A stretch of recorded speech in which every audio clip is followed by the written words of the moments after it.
IAS institute నిర్వహిస్తున్న all India scholarship exam pass అవ్వండి. 2 years ఫీజులో 50% మాత్రమే పే చేయండి. యాదాద్రి భువనగిరి జిల్లా గ్రంథాలయ చైర్మన్ గా అవేస్ చిస్తీ ప్రమాణ స్వీకారం చేశారు. అవేస్ చిస్తీ చేత రాష్ట్ర గ్రంథాలయ చైర్మన్ రియాజ్ ప్రమాణ స్వీకారం చేయించారు. అంతకుముందు గ్రంథాలయంలో రిజిస్టర్లో సంతకం చేశారు.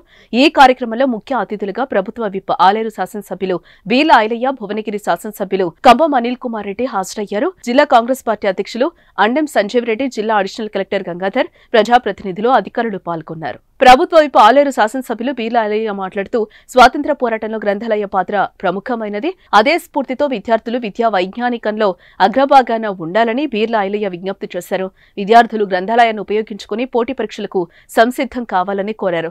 అవేస్ చిస్తీ ప్రజలకు, విద్యార్థులకు గ్రంథాలయం అందుబాటులో ఉండే విధంగా ఆధునీకరించాలని కోరారు. జిల్లాలో గ్రంథాలయాల ఏర్పాటుకు కృషి చేయాలని కోరారు. కాంగ్రెస్ ప్రభుత్వం గ్రంథాలయాలకు పెద్దపీట వేస్తోందన్నారు. గ్రంథాలయాలను దేవాలయాలుగా అభివృద్ధి చేసుకోవాలని కోరారు. జిల్లా గ్రంథాలయానికి తన వంతు అన్ని విధాలుగా సహకారం అందిస్తానని తెలిపారు. ప్రతి గ్రామంలో గుడెట్లుంటుందో గ్రంథాలయం ఉండాలి.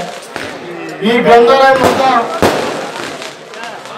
ఎంతో మంది నిరుపేదలకు విజ్ఞానం కల్పించి, పేదవారికి కూడా ఒక విజ్ఞానం కల్పించి దేవాలయంగా గ్రంథాలయం ఉంటుంది. కాబట్టి మన యాదాద్రి భువనగిరి జిల్లా గ్రంథాలయాన్ని ఇంకా అభివృద్ధి దశగా ఈ ప్రజాపాలనలో గౌరవ ముఖ్యమంత్రి రేవంత్ రెడ్డి గారి నాయకత్వాన గ్రంథాలయాన్ని ఇంకా అభివృద్ధి చేయాలి.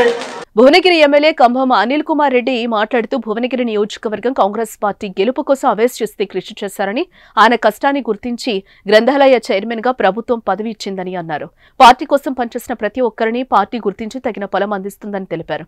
ధర్మారెడ్డి, పిలయిపల్లి, బునాదిగాని కాల్వల అభివృద్ధి కోసం సీఎం రేవంత్ రెడ్డి 500 కోట్లు మంజూరు చేసినట్టుగా చెప్పిన ఆయన మూసీ ప్రక్షాళన, పునరుజ్జీవంపై సీఎం రేవంత్ రెడ్డి చెప్పిన మాటపై పాదయాత్ర చేసి అభివృద్ధిపై కంకణం కట్టుకున్నారని అన్నారు.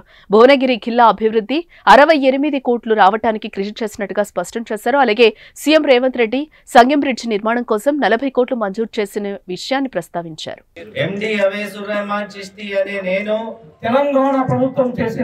తెలంగాణ ప్రభుత్వం చేసిన శాసనం మేరకు జిల్లా గ్రంథాలయ